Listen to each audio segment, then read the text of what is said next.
Fala pessoal, então a gente está aqui no quarto episódio da ComaltoCast. Hoje é um episódio muito especial.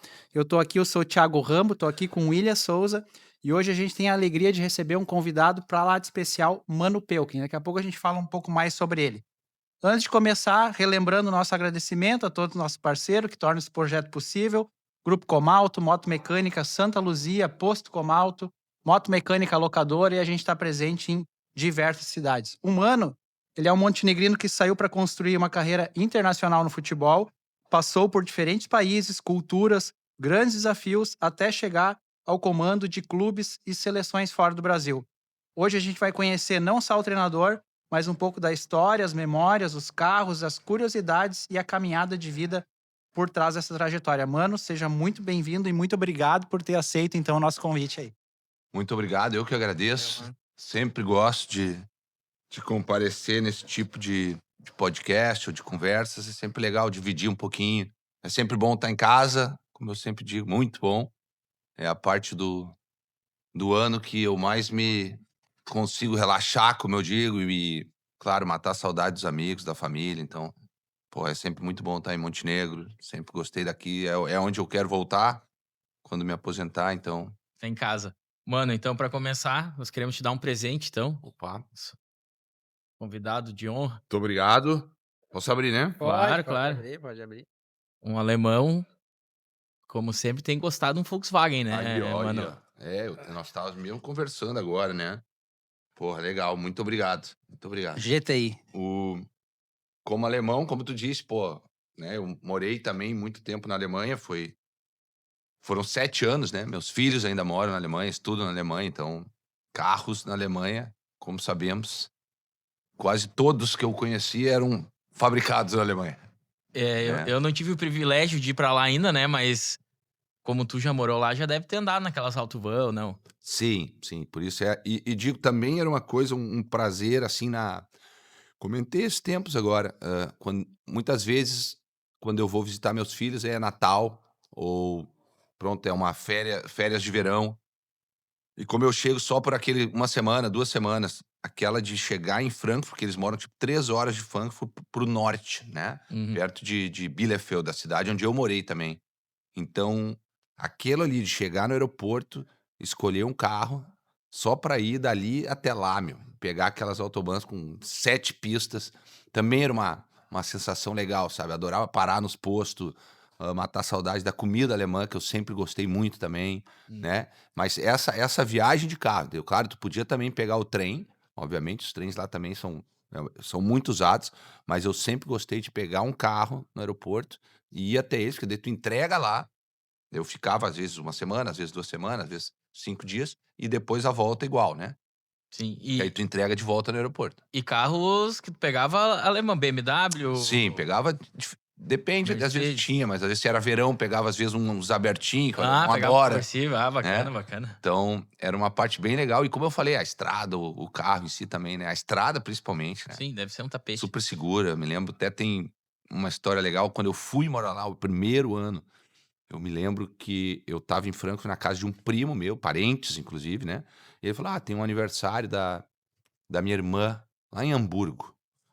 Vamos?" Eu falei: "Pô, tô na tua casa, vamos lá conhecer o resto da família." Eu estava fazendo teste pra jogar lá. E aí ele qual era o carro que ele tinha? Agora eu não me lembro o nome do carro, tá, era um carro antigo. Que ano isso, Mano, mais ou menos? Isso foi em 98, 98. primeiro ano, até que o primeiro ano que eu saí do Brasil. Foram 28 anos atrás. Eu até brinco, minhas irmãs, minha mãe brincam que eu disse que eu ia 1 ano e voltava. E fazem 28 anos que eu falei isso. Nunca mais voltei. Mas tá voltando todo Tô ano. voltando, Tá agora acho que agora é 1 ano, É. juro. E aí ele me falou, meu, antes de nós sair, assim, acordamos cedinho, tomamos um café, aquela coisa, só que já vou te avisar, eu não gosto de correr muito, aqui os alemães, porque a pista é muito boa, não gosto de correr. Não, meu, por mim, tranquilo, meu, tá até bom pra mim, eu sou o copiloto, né? Nunca vou me esquecer, meu. Nós largamos na autovia, e era o quê? Quase cruzar toda a Alemanha, né? 220, 240, ele andando 220, 240, os Tranquilo. cara tranquilo e seguido, ele daí eu assustado, né, assustado, e seguido alguém nos dava aqui o sinal de luz, tipo: "Pô, bota sai pro lado aí um pouquinho", e o cara passar, daí ele me falou: "Tá vendo? Esse cara aí gosta de correr. Muito Cara, eu bom, nunca velho. vou esquecer isso. Era o primeiro ano, imagina. Bah. E assim a gente foi até Hamburgo, meu. E Vai. realmente, tomando sinal de luz várias vezes. Várias vezes. Os caras, porque a da esquerda É assim, a liberada. é liberada, entendeu? Vá, isso aí. Tem que ir numa Tem que dessa. marcar logo de ir pra lá. Isso, Tem que... isso. O Close ali, a gente conversou com ele esses dias e tem muitos amigos lá. E disse, vamos providenciar isso aí. É, ele Eu até acho falou quem que gosta- dá uma cobertura por lá também, porque como ele tem todo o conhecimento, né?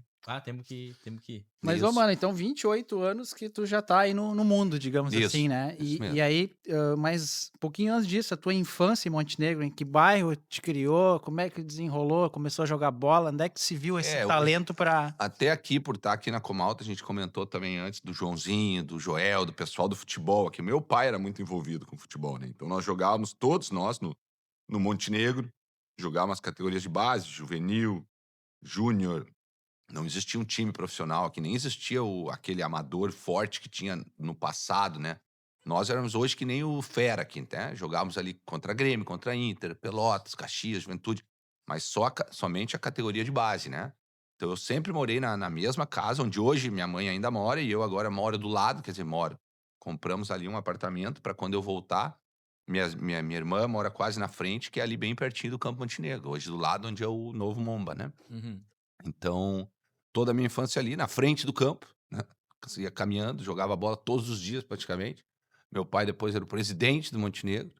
E todos meus amigos de infância, claro, cidade pequena, nós todos jogávamos no time, né? Então, passamos anos ali disputando esses campeonatos de Federação Gaúcha. Depois, jogamos muitos jogos na praia também, o famoso Bola Mar. Eu joguei com 17 anos, eu mesmo tinha que ter autorização para jogar menor. Daí aqui o pessoal se mobilizava muito na cidade para ter um time sempre de Montenegro, Era né? forte em Montenegro. Muito forte, né? E só que daí eu saí cedo, né? Como vocês veem, eu saí com 18 anos primeiro para Portugal, daí eu vou para tentar realmente começar a carreira como jogador. Eu fui para Portugal, morei dentro do estádio do Benfica, na época o Estádio da Luz, dentro do tipo onde moravam todos os júniores, nós morávamos dentro do estádio. Voltei pro Brasil, não deu muito certo, eu fui naquela coisa achando que ia jogar no Benfica. Não jogava toda essa bola para jogar no Benfica. Aí voltei, joguei segunda divisão, voltei, disputei uma segundona pelo Pinheiros aqui, e aí meio que foi morrendo a ideia de ser profissional, mas daí devido à Alemanha, devido a esses parentes que vieram aqui, ou até assistiram um Bola Mar, uma vez, por que tu não tenta na Alemanha de novo? Aí eu disse, vou ir para a Alemanha, daqui a pouco vou estudar, vou tentar aprender alemão, né? Meu avô era alemão. E aí lá as coisas viraram de volta, né? Eu comecei estudando, jogando num time da 4ª divisão, que era o que me sustentava. E aí eu fui jogando bem nessa divisão, subimos de divisão, aí eu recebi uma proposta do time que na época estava na 2ª Bundesliga, tinham subido para a 1ª Bundesliga, eu cheguei a fazer uma pré-temporada de Bundesliga, mas daí também vi que não ia jogar no time principal, resolvi ir para uma 3ª divisão da Alemanha, que já era bem profissional, num time que queria subir. Dali fui para o Chipre, ainda como jogador, daí joguei de verdade, assim mesmo, os últimos 3 anos no Chipre. Eu joguei no Apoel, joguei no Olympiacos, que eram times que Opa. jogava até jogos da UEFA, né? Então, ali foi o finalzinho que foi, digamos, mais forte, né? Uhum. E dali, sim, por ter ficado muito tempo na Alemanha, comecei como auxiliar de um treinador alemão por 5 anos e agora tô há 13 anos já como 13 treinador-chefe. anos treinador. Pô, E esse período jogando na Alemanha, intercalando ali nas divisões ali, tu chega inicialmente, tu fica em qual cidade lá? Por isso eu cheguei nessa de Frankfurt, onde estava esse meu primo, Ah. e ele conhecia. Ele tinha 2 irmãs, essa de Hamburgo, do aniversário, da história do carro, e tinha uma outra que era em Bielefeld, que é onde eu joguei, que é esse time. O Arminia Bielefeld tinha um time da 1ª divisão. Sim. Então eu acabo numa dessas, ele me leva também a Bielefeld e o marido da irmã dele era envolvido com futebol, inclusive dava os cursos, as licenças de treinador. Depois, anos depois, a minha primeira licença que eu faço é com ele ainda, mas ele me apresenta para esse time da 4ª divisão. Eu faço tipo um teste uhum. e eles, brasileiro, aquela coisa. Vamos botar no... Vamos botar. E aí acabou dando certo. Eu acabo jogando uma 3ª divisão muito boa na Alemanha. E por isso vou para esse time da cidade, que era o time grande da cidade. Bacana. Legal, Léo. Assim, sai pra Portugal, volta, né? E depois vai. E aí sai um montenegrino aí pra desbravar o mundo, né? E aí é aquilo, chegou lá, não tem, acho que internet tinha tudo, mas diferente, né? Bem WhatsApp, diferente. nada. Então assim, Bem onde diferente. é que eu busco referência, recurso, a língua? Acho que Portugal tudo bem, mas quando chega, não sei, quando chega na Alemanha ali, eu acho que qual é o impacto assim, qual é o momento que tu tem um impacto, diz, cara, agora é comigo mesmo esse negócio aí. Eu acho que até essa parte de aprender um outro idioma tem muito a ver com isso, com a necessidade que tu tem de falar ele quando tu chega. Quanto maior a dificuldade, mais rápido tu aprende. Porque às vezes muita gente, o brasileiro vai, encontra logo a comunidade brasileira, ou vai com família, claro, eu nessa idade, eu tinha 22 anos. Então tu chega, tu entra dentro de um vestiário, e ainda fui com o sonho, eu quero estudar alemão, mas eu vou tentar jogar bola, aquela coisa. Então tu entra dentro do vestiário, são todos alemães, né? Porque não, na quarta divisão não vai ter estrangeiro jogando, né? Uhum. Então, mas claro, eu ia como, por ter o passaporte, eu era um alemão. Só que eu não falava nada, então eu não entendia nada. Então aquilo ali faz com que, daí, claro, tu pega sei lá, um crash course que eles chamam, tu vai lá 7 semanas seguidas, 7 da manhã às 2 da tarde, aprendendo alemão. Então ali tu começa, claro, e nessa idade, pô, também tá desbravando o mundo, quer conhecer gente, quer conhecer. Tu encontra gente do mundo todo, principalmente nesse pessoal que tá também fazendo alemão, tá querendo estudar. Então encontrar pessoas de todos os países que tu pode imaginar. Então é uma. Eu sempre gostei dessa ideia do desbravar o mundo, de aprender outra língua, de conhecer gente, de viajar, né? Então, eu estava usando o futebol meio que para manter essa caminhada, assim, para manter, Uhum. tipo, o sonho de ir olhando o que tem pelo mundo. E E, aí as coisas foram virando e o futebol, claro, foi se tornando mais realidade, mais forte, foi se tornando realmente profissional daí. E aí também mudou tudo e por isso que eu acabei ficando tanto tempo. Aquele 1 ano que eu falei em casa viraram 28. 28 aninhos. e na Alemanha, o Kloss compartilhou com nós que tem um sotaque muito peculiar. Às vezes, cada cidade, né, tem Uhum. um jeito de falar, né? Mas tu chega lá, o inglês, tu já tinha alguma referência, Sim, eu noção? tinha eu tinha feito IASG aqui, né, 7 anos, então eu no início quase todos os alemães falam inglês, porque o inglês é muito forte na escola, né, então alguns jogadores sempre me ajudavam, ou no início ali, supermercado, aquela coisa, tu pode falar inglês ou na estação de trem, sempre vão te responder, mas daí tu vai querer, claro, aprender cada vez mais o alemão, né, e os sotaques eu estava onde eles consideravam o Hochdeutsch, né, que era o alemão perfeitinho, assim, como se dizia. Que era ali naquela região de Westfalen. Mas aí tu depois conhece os sotaques do sul, eu às vezes não entendia os caras falando, né? Uhum. Lá de Munique ou de Berlim. São vários dialetos, como a gente fala, diferentes, mas claro, a gramática ainda é igual, né? E a minha ali era considerado o Hochdeutsch. Então eu dizia, pô, essa aqui tá bom, essa aqui vão me entender, né? E os alemãos são mais frio, mano? É mesmo ou é um mito?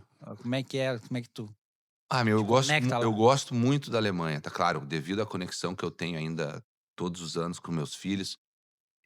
Eles são mais frios, eu não tenho dúvida disso, mas é aquela coisa, se um dia eles virarem teu amigo de verdade, esse amigo vai ser 200%, entendeu? Então eles são, eu não sei nem se dá pra dizer se esse não seria o caminho melhor, porque essa de tu ter um monte de amigo e ao mesmo tempo não ser aquela coisa de verdade, é bem melhor ter menos e eles serem todos de verdade. Leais, né? E a diferença que eles são frios é que eles são diretos, meu, eles não têm muito assim esquerda, direita, ele te fala o que ele Uhum. pensa. E nós, com a nossa cultura, às vezes encaramos isso, ó, pô, o cara foi grosseiro, foi rude, né? Mas ao mesmo tempo ele é sincero, meu, eles não têm muita curva, sabe? E, Tipo, o que é certo, o que é errado. e E se eu precisar te falar, eu vou te falar, né?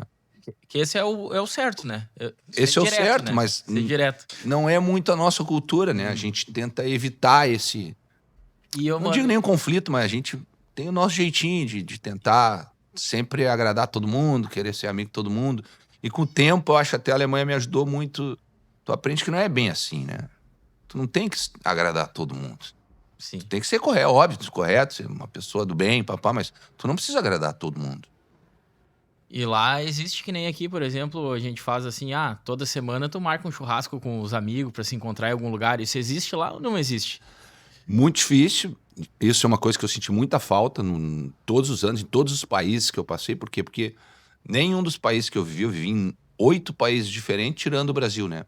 eles não têm a estrutura do churrasco, né? As casas não têm churrasqueira. O que eles gostam, eles têm que eu brinco, uma grelha lá fora, lá. Que eles adoram, eles saem um solzinho, estão lá botando a salsicha, ou o americano adora também aquelas de abrir a gás. Tudo certo, mas ainda não é o nosso churrasco, né? Então, com o tempo, claro, tu procura ir te adaptando, e aí quando eu fui pra Tailândia, eu acabei conhecendo um cara que trabalhava, um gaúcho aqui também, trabalhava numa fábrica de fumo, inclusive, de tabaco. E eu pedi para ele construir uma churrasqueira para mim, portátil, essa de ferro, com espeto, construir, fazer 8 espetos. E ele construiu essa churrasqueira, eu levo comigo, levei ela pro Vietnã agora, na mudança. Então eu acabo, claro, não tão seguido quanto aqui. Aqui eu tô há 12 dias, devo ter comido 8 churrascos. mas eu consigo daí, claro, sei lá, 2 vezes por mês, 3 vezes por mês, daí convidar ali a minha comissão, o pessoal que gosta, as amizades novas que tu faz, né? Porque mudando muito de país também, demora um pouquinho às vezes para tu encontrar, né? A galera também que gosta, normalmente vão ser brasileiros, né?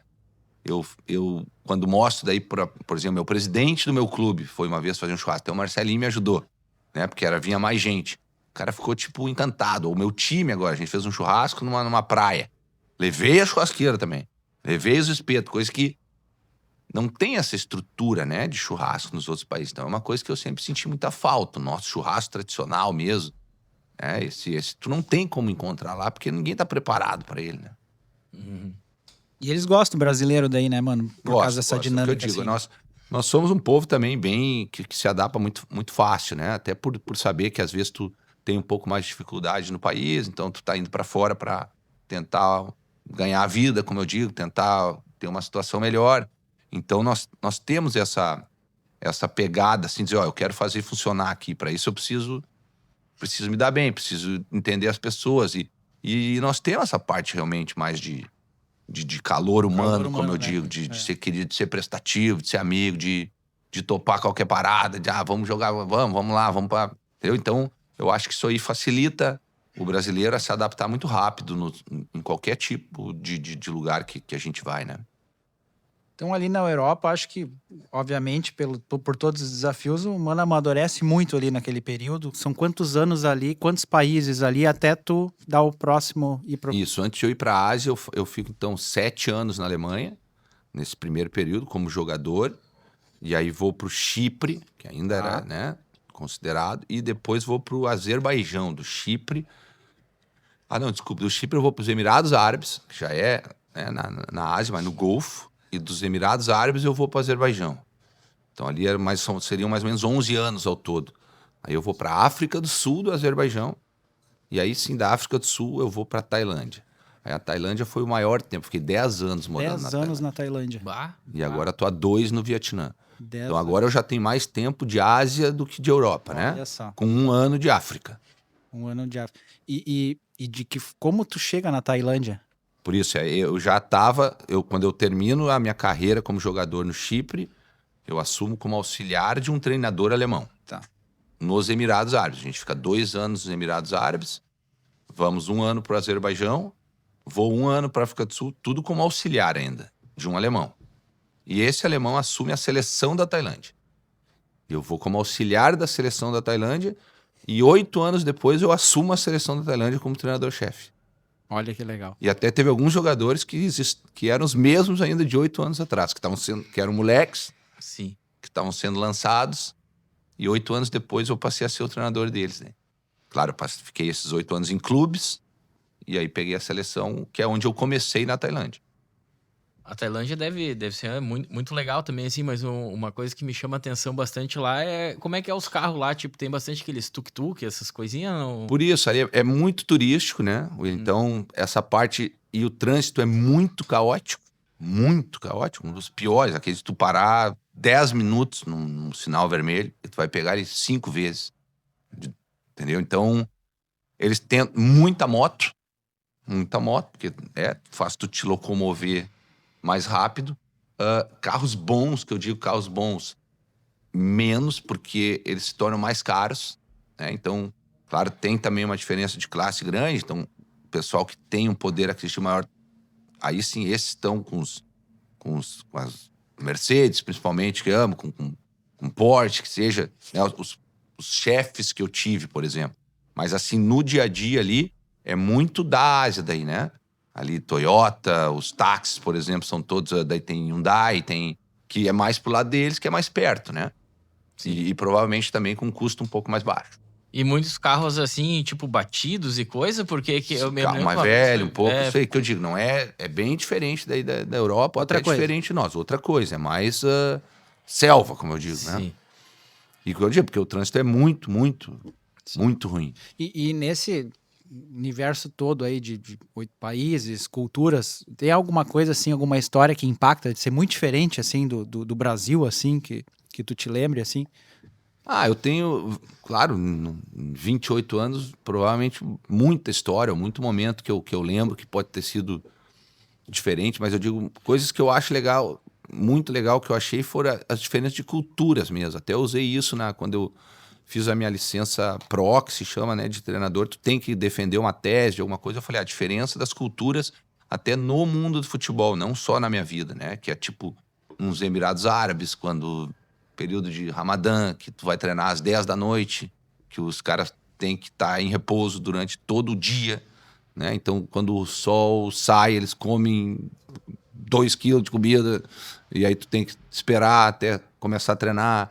A reza, às vezes, cai no intervalo do jogo, e tu tá naquela adrenalina, e nós temos sempre essa pressão de ter que ganhar, né? O futebol tem muito disso, tu é bom por uma semana, e às vezes tu é ruim por uma semana, mas é sempre aquela pressão grande. Então, a cultura influencia muito nisso, né? Alguns mais pressão, outros menos pressão.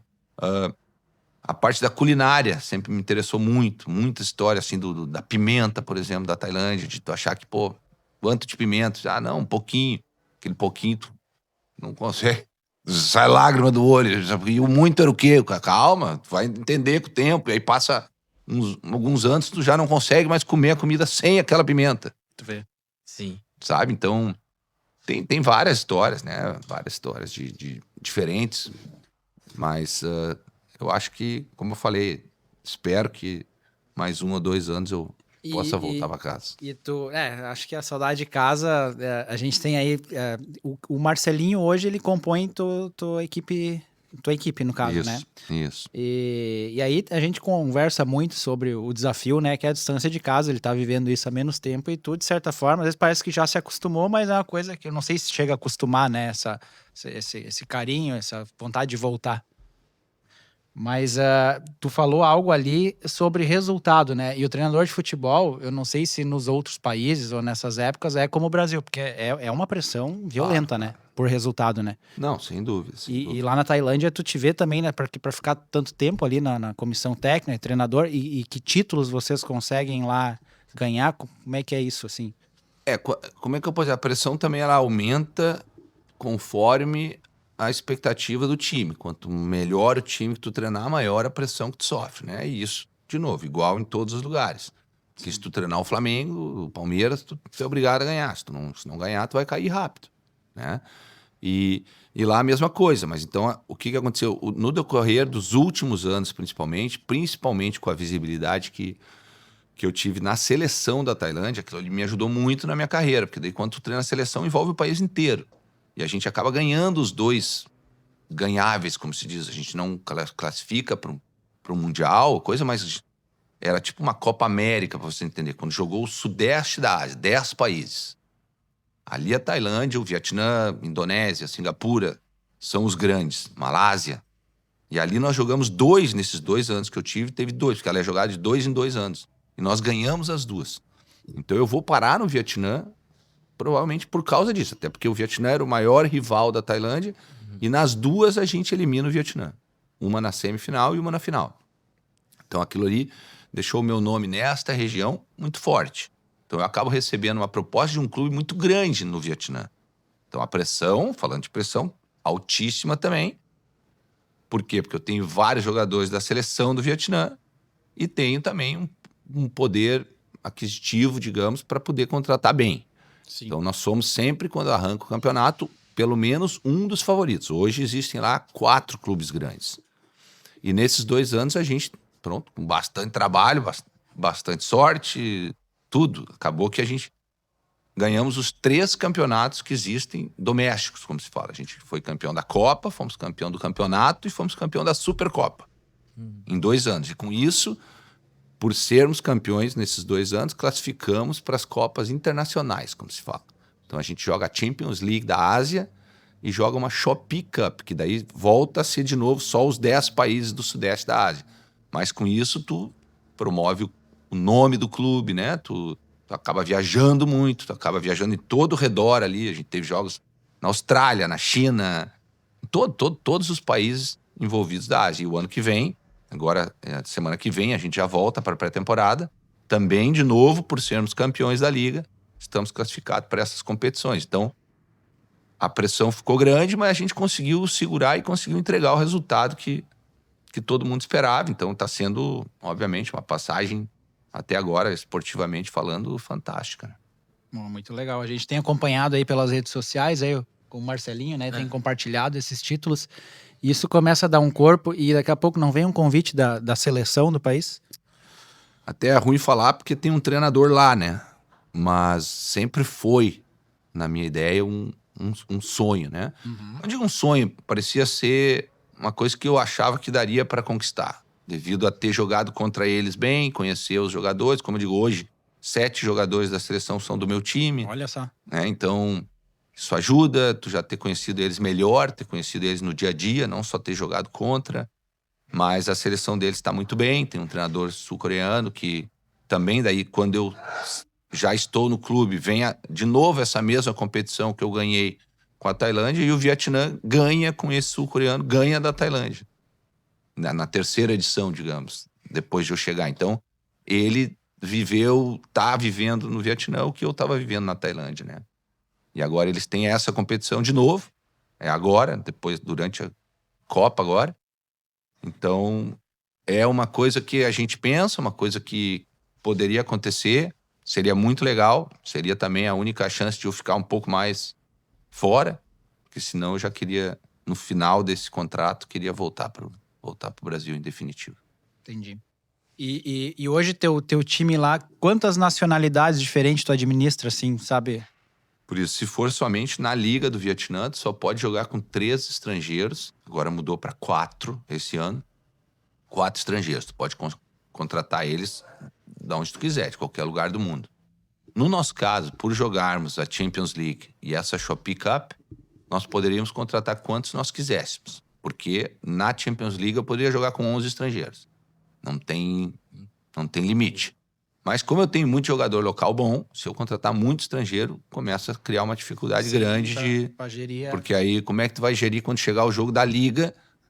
8 deles tem que jogar, e quando chegasse o da Champions League, eu ia dizer, vocês não servem. Sim. Então a gente chegou num acordo com o clube, com o presidente, de termos 6. Então ano passado nós tínhamos 6 e esse ano nós vamos ter 7. Então, claro, eu como brasileiro também tentei, até porque facilita na língua, a minha comissão toda é brasileira, um português, mas falam português, ou seja, nós tínhamos 5 brasileiros e um australiano o ano passado.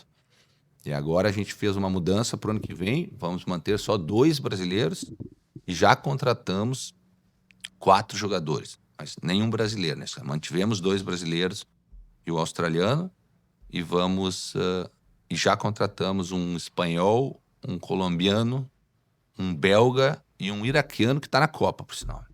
Volta para nós depois da Copa. E esses jogadores locais, a língua, porque eu, assim, pelo que o Marcelinho comentou com a gente, né? É um negócio muito diferente, né? Ali é impossível. E aí, claro, é tradutor. Isso. E o desafio de um treinador porque a gente tá aqui formando time, é um contexto diferente, mas no fim do dia é uma equipe, a pressão também existe, quanto maior a empresa, tem que entregar resultado, né? E vai muito da gente fazer a equipe comprar a ideia. É um desafio, assim, tu ter um tradutor no meio para transmitir? Sem dúvida. Sempre foi e pronto, claro, em todos esses anos que eu passei, eu sempre precisei do tradutor, né? Na Tailândia era a mesma coisa. Na Tailândia, um pouquinho mais dos locais falavam um pouco de inglês. No Vietnã, são pouquíssimos que falam bem inglês, então eu preciso desse tradutor. Então, tu acaba ficando um pouco na mão do tradutor de passar a ideia 100%. Então, por isso que entra também muito o trabalho do do Marcelinho, principalmente, essa parte de vídeo, de coisa, porque algumas coisas, a conversa só, se ela não for passada 100% com o tradutor, tudo bem, vai, sei lá, vamos perder ali 20%, 30%. Mas muita coisa que tu mostra, o que tu consegue visualizar, é mais fácil. Claro que eu ainda vou precisar do tradutor para falar o que o vídeo está mostrando. Mas o jogador, sendo esperto, o futebol em si é igual, né? Para todo mundo, não tem língua. Então, se ali eu marcar ali no vídeo grandão, lá no telão grande, que é tipo um mini teatro, assim, a nossa sala de vídeo, assim, ó, aqui nós temos que fazer isso, aqui, e botar as flechas, já facilita, né? O cara vendo isso, ó, dizendo, e daí tu vê que tu tá passando a mensagem correta. Mas muitas vezes no treino, tu precisa parar, tu precisa chamar o tradutor, ó, tem que ser assim, assim. Só que, claro, os brasileiros ajudaram, nós termos mais estrangeiro também ajudou, nós temos 3 jogadores que são meio a meio, como a gente chama, pai ou mãe eram vietnamitas, mas a outra metade, um é tcheco e 2 franceses, então também não falavam inglês, então também eram mais 3, com os 6 estrangeiros, já dava 9. Já forma uma parceria para vender. Começa a formar um time, começa a formar algumas lideranças, né? Mas sempre, claro, e até esse negócio que eu digo de um dia voltar para o Brasil e tentar treinar aqui no Brasil também tem um pouco com isso de eu poder, pela primeira vez, treinar em português, né? Porque eu acho que daí a mensagem vai 100%. Eu acho que E na hora que tu tá no meio de campo lá, que tu vê os treinadores lá gritando, chamando, indo para um lado, para o outro, como é que funciona daí essa questão da língua? De novo, ali tu vai ter a metade deles vão estar certo com a língua e a outra eu vou no tradutor ou até no meu auxiliar local, explico para eles primeiro e troco com eles de posição, né? Só pode ficar um na beira do gramado. Entendi. Então eu vou lá, passo o que eu quero, sento um minutinho, eles vão até a beira do campo e falam pro cara. E esperamos eu 100% do que eu falei, né? Esse é o desafio, né? Não, acho que isso... Esses dias tinha um vídeo na internet, tava acho que o Putin e o Xi Jinping lá, e o tradutor, imagina esse cara a responsabilidade de passar a mensagem. Esse aí passou por 50 até a chance de sentar ali. Que loucura, né? Mas os estádios lá, participar de finais ali, o bicho pega, assim, tem esse calor que nem o pessoal... O vietnamita é doente pro futebol, gente. Eles param o campeonato para jogar sub-23, pra ter uma ideia. Eu tive um jogador que a vida dele mudou totalmente no campeonato sub-23. Ele comigo nem jogava direito, ele foi lá, eles ficaram em terceiro, ganharam da Coreia do Sul, a decisão de terceiro e quarto, ele virou a estrela do país. Assinou contratos milionários com banco, com carro, com marca de carro, de moto, numa sub-23, e as ruas de Hanoi, de Ho Chi Minh, do Vietnã inteiro pararam. Pararam. O campeonato parou para nós assistir a sub-23. Então, eles amam futebol. Claro, de novo, né, nas proporções, como eu digo, sei lá, nós temos em média... Claro, nós tivemos um ano muito bom, então a gente conseguiu botar bastante gente no estádio, a gente lotou o nosso estádio várias vezes, mas nós tivemos, em média, 12 a 13 mil pessoas por jogo. O que pronto, para essa região é um número bem bom. E claro, na vitória tudo é festa, né? Alguma derrota aí que a cobrança da torcida tem um impacto diferente por essa paixão? Sim, assim, nós tivemos esse ano uma bem ruim, que foi a gente colocou 2 jogadores que tinham 3 cartões amarelos num jogo da Champions League. E com isso caímos fora da Champions League. Ganhamos o jogo de 4-0 e recebemos um e-mail 48 horas depois que 2 jogadores não podiam jogar. Que tinham tomado o 3º amarelo na fase de grupos 3 meses antes. E ali, claro, até pro meu lado sobrou um pouquinho. Isso eu também jogo tenho político ou tá dentro da... Não, realmente tava no regulamento, só que, de novo, eu até briguei um pouco com a AFC, né, que é tipo a Comebol, porque no dia anterior ao jogo eles estavam como aptos para jogar, no dia do jogo eles estavam como aptos para jogar numa folhinha que vem para todo mundo, na conferência de imprensa, onde eu tenho que ir na conferência de imprensa um dia antes. Ali ele estava, só que tinha lá embaixo a letrinha pequena, não me responsabilizo. É de responsabilidade do clube checar se está todo mundo apto. E foi mandado realmente um e-mail para o clube, depois do jogo, lá em dezembro. Alguém não deu muita importância, não repassou para mim diretamente, mas claro, eu também me culpo por isso, porque eu devia saber, só que eu pensava que limpava, né? Aquela coisa, terminou a fase de grupos, limpa, vai para as oitavas, eram oitavas de final. E nós ganhamos o jogo de 4-0 e aí reverteu para 3-0 para eles. e caímos fora. Então ali deu um baquezinho, porque né, era também uma competição importante, mas espero que tenha servido como lição. E dali em diante, obviamente, todo jogo, depois do jogo, vinha o relatório dos cartões, quem que tinha, quem que não tinha. Coisa que já devia ter sido feita antes. Mas é assim, né? Mas É tu como aprende, né? na empresa, assim, às vezes é um erro, é um equívoco, mas na dor tu consegue aprender Exatamente. e melhorar e É isso e aí. ajustar, no caso, né? Will, a questão de carro, né? Vamos voltar um pouco mais pro ramo de carro, então, né, mano? Tentamos trazer um pouco lá Claro. no Vietnã também.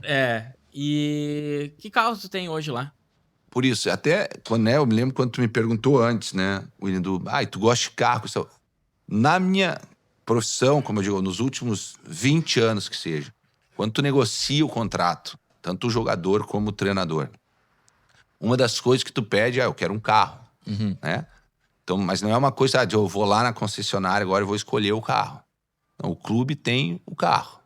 O clube vai lá e te dá um carro para tu te locomover da tua casa pro treino. E assim foi em todos os clubes que eu passei, até na Alemanha, inclusive. Daí, claro, eram carros alemães. E agora no Vietnã, como o meu time é o time da polícia, eu tinha essas caminhonetes pretas da polícia, entendeu? Tenho ainda. Só que como chegou a minha família também, e eu conversei com o meu presidente, presidente, às vezes, né, eu tô um pouco longe, tem a escola da minha filha. Não, eu vou dar um carro para tua esposa. E aí o que ele fez? Ele deu o carro deles. Eles têm um carro no Vietnã muito forte, gente, uma marca, até se depois vocês pesquisarem, que são os elétricos deles, produzidos por eles, se chama VinFast. E inclusive, interessante, 20 famílias brasileiras trazidas pela VinFast para trabalhar para eles, para desenvolver, desenhar carro, lançar novos modelos. Mais de 20, dizem que agora são já 50.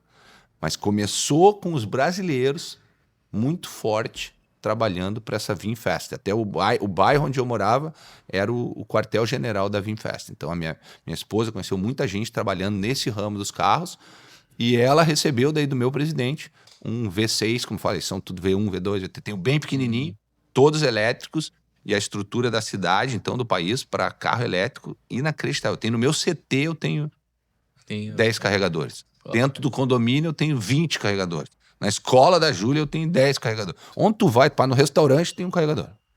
No café tem um carregador. E os 2 primeiros anos tu carrega de graça. Olha só. Que interessante, né? Olha só. Massa, né? Massa. Gente, E mano, qual foi o teu primeiro carro que tu já teve?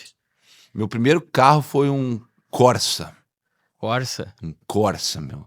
Eu e a minha irmã tivemos um Corsa. E até foi também envolvido com futebol. Quando eu comecei a jogar, o Toninho Luft, que hoje ainda é um grande amigo meu, era quem me apoiou junto com o antigo presidente do Inter, José Asmus. Eles que fizeram a aposta ali quando eu tinha 18 anos.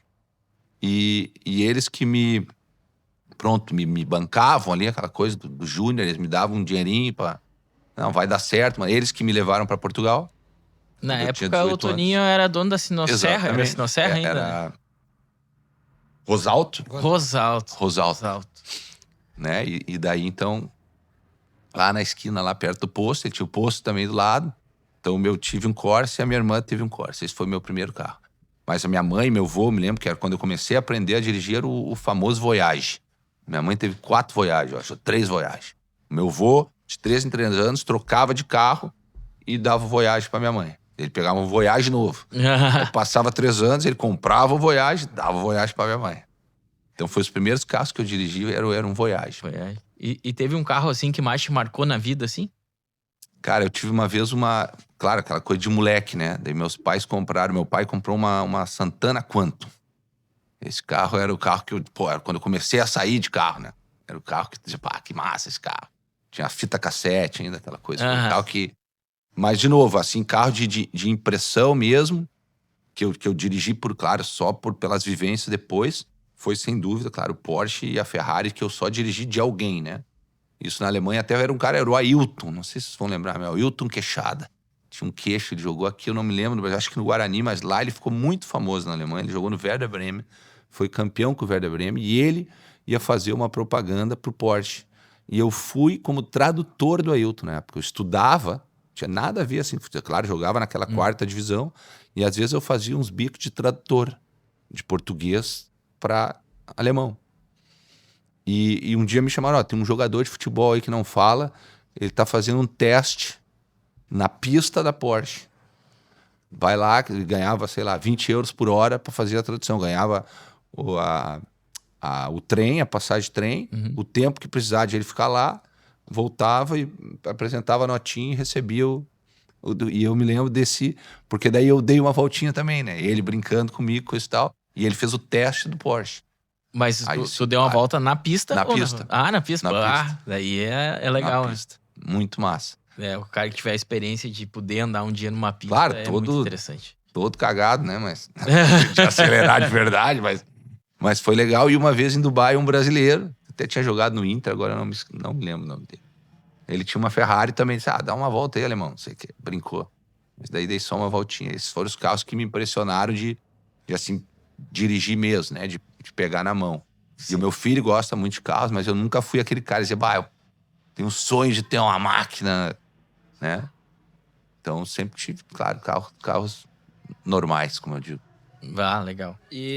Mas assim, olhando lá pra trás, né, mano, eu acho que é muito diferente hoje, porque o Brasil é o país do futebol, né, e aí o próprio Kelvin, irmão do Ilha, jogou, né, foi também, acho que pro Rio de Janeiro, fazer teste e tudo, mas assim, hoje é diferente pro cara que quer ir pra Europa, assim como tu foi, é bem diferente o cenário, desde que sai daqui, chega lá, mudou isso na tua opinião? O que mudou hoje claro, o mundo da internet, coisa mudou tudo isso, tu tem acesso muito mais fácil agora a informações. No meu tempo não tinha muito, tipo, dizer, aquele cara lá é bom. Hoje, pra você ter uma ideia, até eu agora, quando vou contratar, eu recebo mensagens, e-mails, WhatsApp de, sei lá, 100 empresários, oferecendo 500 jogadores. E com o tempo tu vai conhecendo alguns, tu tem um pouco mais de confiança em alguns, sei lá, 10, 20 empresários que tu conheceu no decorrer. Aí eles te mandam, esse cara pode ser interessante. Às vezes é um jogador que tu já conhece, às vezes um que tu não conhece. Às vezes eles, esse cara, mano, eu acho que encaixa do jeito que tu joga. Não sei, por exemplo, esse espanhol que a gente vai contratar agora. Só que antigamente, vou confiar nesse cara, eu tenho que confiar nesse cara, vem o cara, não vem o cara. Hoje, eu passo até pro Marcelinho, que também faz essa parte pra mim, de Marcelinho, olha só, fulano de tal, preciso tudo dele. A gente tem um software, um programa onde ele entra, ele coloca o cara e sai a ficha do cara completa, com todos os lances do cara. Se eu pegar todos, quanto tempo ele teve lesionado, qual foi a lesão, casado, não casado, se eu quero os últimos 100 chute a gol dele, quero as últimas 100 roubadas de bola dele, sai tudo num clique. Legal. Entendeu? Então, isso mudou em relação ao meu tempo, porque ali não, aí nós saíamos aqui, todo mundo a fazer teste, precisava de um empresário bom, precisava alguém conhecer alguém, aí tu precisava estar lá no campo, e hoje tu tem o acesso a todas as informações, todas. Quanto que o cara corre por jogo, quanto que ele acelera por jogo, quanto que ele desacelera por jogo, quanto que ele corre de alta intensidade, tudo tu recebe em vários softwares diferentes, cada clube compra o seu, um mais barato, um mais caro, um com um pouquinho mais de detalhe. Mas isso daí muda tudo, essa parte de vai dar certo, não vai dar certo. Tem muito mais acesso às informações. Teoricamente tem acesso a todas as informações hoje. Tudo, né? Mas nada escapa por causa do mundo da internet que não existia. Então hoje o cara, para contratar o cara, como eu digo, eu tenho todos os jogos dele. Se eu quiser olhar o jogo dele, o último jogo dele, eu vou lá e dizer, eu quero o último jogo, eu quero todas as ações dele. Eu aperto nele. Claro, não vai passar 90 minutos, mas vai passar todas as vezes que ele tocou na bola. Que interessante. Então, em vez de ser 90 minutos, vai ser, sei lá, nem 10, né, gente? Vai ser 5. O máximo que um jogador fica com a bola, ele, qualquer um dos 22, são 3 minutos. 4, máximo, porque um passe é 1 segundo, né? 2 segundos, mas... Então, claro, o clipe vai ser sempre... Tu define, se tu quer 5 minutos, 5 segundos para trás, 5 para frente. Mas tu vai lá e... Eu quero toda vez que ele participou nesses 90 minutos. Sai pronto, se ele cobrou um lateral, aparece ele cobrando um lateral. Muito interessante isso aí. Sabe? Pra tomar de decisão. E aí, claro, isso te ajuda a filtrar, te ajuda a ter uma ideia melhor, porque também no passado, até o meu DVD era bom. Pô, esse cara joga muito. Meu DVD só tinha coisa boa minha, né? Sim, O cara tava me vendendo. DVD, eu olhava, eu disse, esse cara Ele joga fala muito em muito. DVD, o Renato Gaúcho, gremista ou colorado, mano? Isso, eu sou colorado. Colorado, Pô, colorado. Graças a Deus, sou colorado. É, E, alguns vibraram aqui. Outros não. e essa é a minha briga com o Marcelinho também. Pois é. O Marcelinho andou dando camisa do Grêmio pros caras lá na Vietnã. Eu disse, tá de brincadeira. Tem que estar um cara caminhando na rua, camisa do Grêmio. Eu disse, não. Não. Meu auxiliar, eu digo, para tudo. Para tudo. Já vou trazer a do Inter pra ajeitar a coisa aqui. O cara tá andando caminho do Grêmio. Na rua do interior do Vietnã. Então, mudou bastante quanto a isso. Como eu falei, os DVDs, né, que a gente brincava, eu tinha um DVD na minha época, ou seja, é montado pelo teu cara com as tuas coisas boas. E hoje eu consigo tirar todas as coisas do jogador, tanto a boa quanto a ruim, e eu mesmo tomar a decisão que a gente acha que cabe mais pro time, né? Tem uma dica para um menino que está tentando construir uma trajetória parecida, né? Porque são tempos diferentes, são contextos diferentes, assim, mas algo que possa ficar como uma mensagem para essa galera que sonha em viver parte do que tu viveu?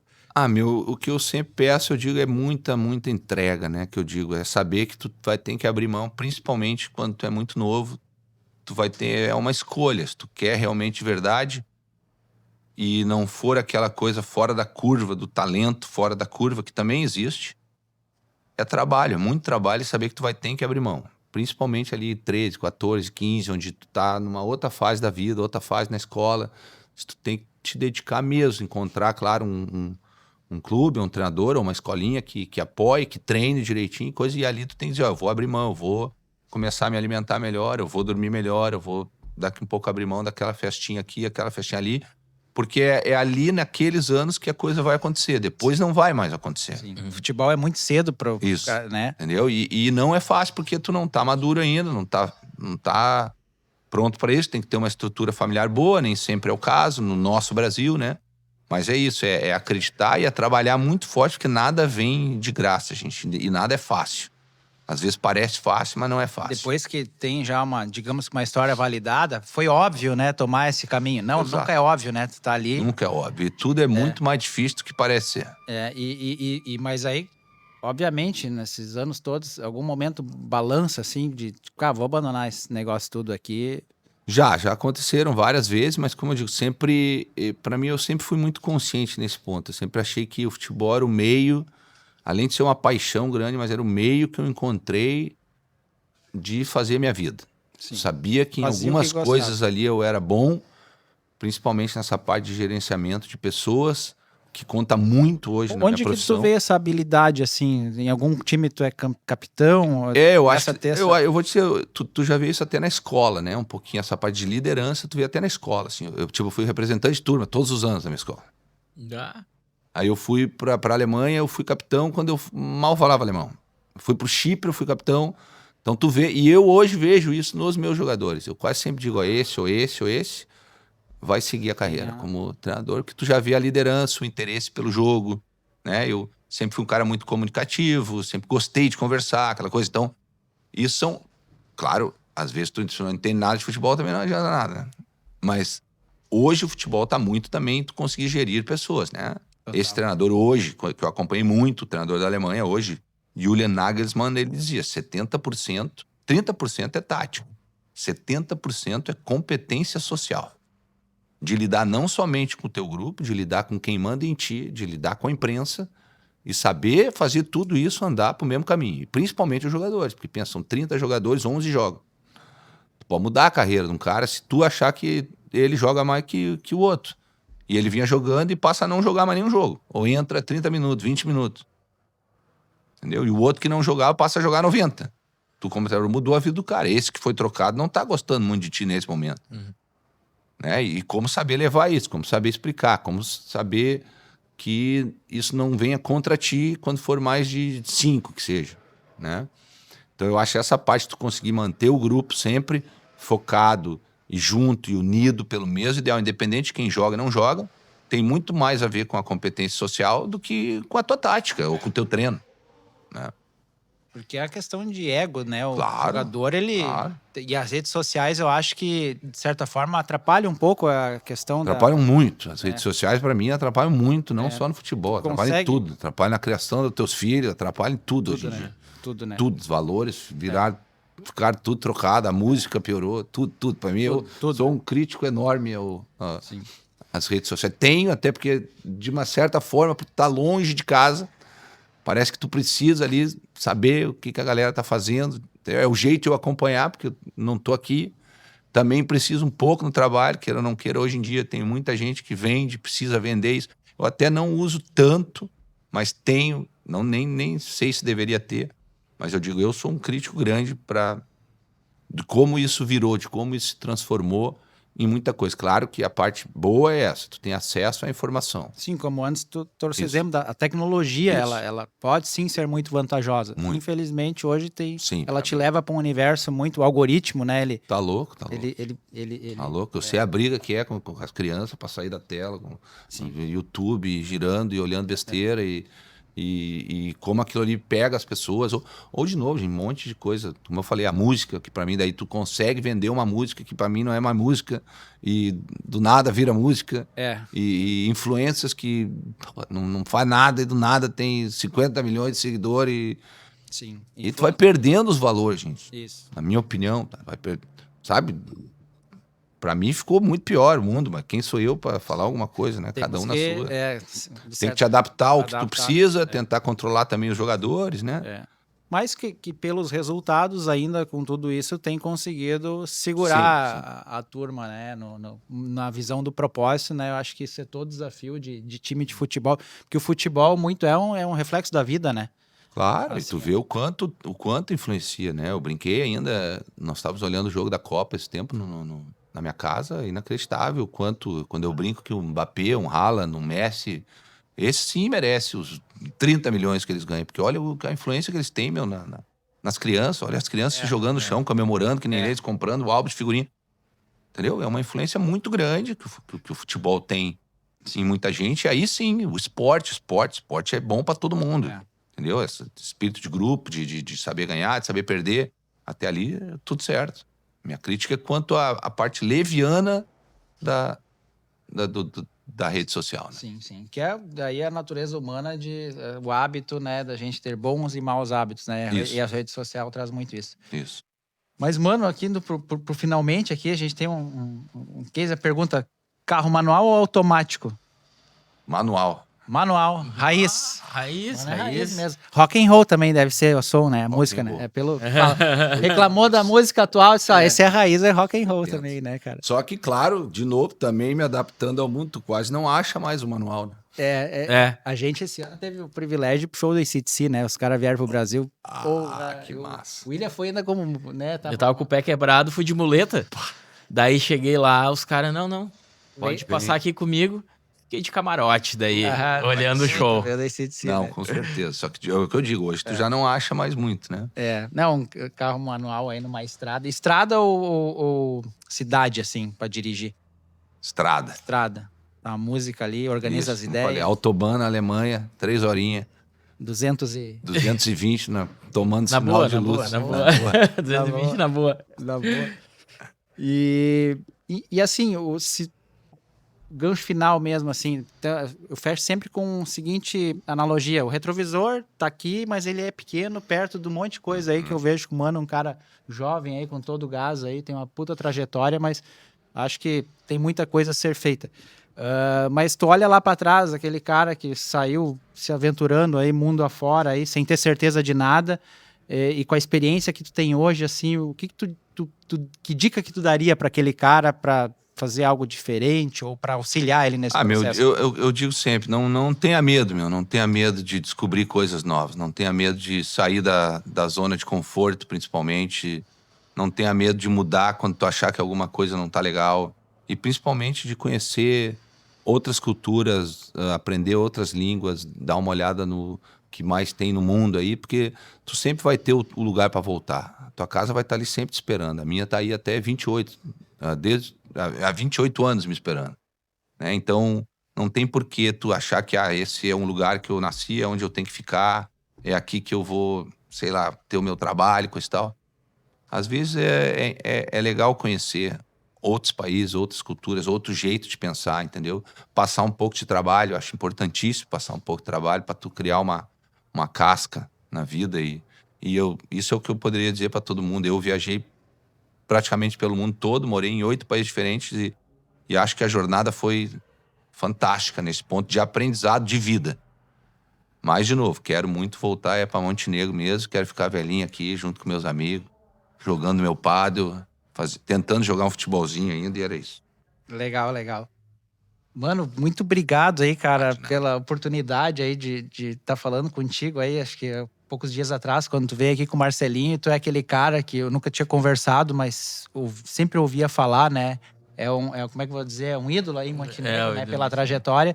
E é aquele cara que eu olhei, puta, nós precisamos dar um jeito de trazer o Mano pra conversa, né? E aí o Marcelinho viabilizou isso, então, de fato, aí, muito obrigado. Eu acho que a gente tem história aqui, podia falar horas e horas. Imagina 8 países, 28 anos no mundo aí, vivendo tudo que viveu, tem uma história muito interessante. Então, eu que agradeço, gente. Obrigado mesmo. Então, de Montenegro para o mundo, a gente teve aqui uma conversa sobre futebol, cultura, carro, saudade, coragem de alguém que sai aí de Montenegro e orgulha aí nossa cidade por tudo. Então, não se esqueçam aí de curtir nosso canal, compartilha, comenta. Toca o sininho. Toca o sininho, né, como AutoCast, e a gente conclui mais um episódio aí dessa jornada. Valeu, mano. Valeu. Eu que agradeço, galera. Eu que agradeço.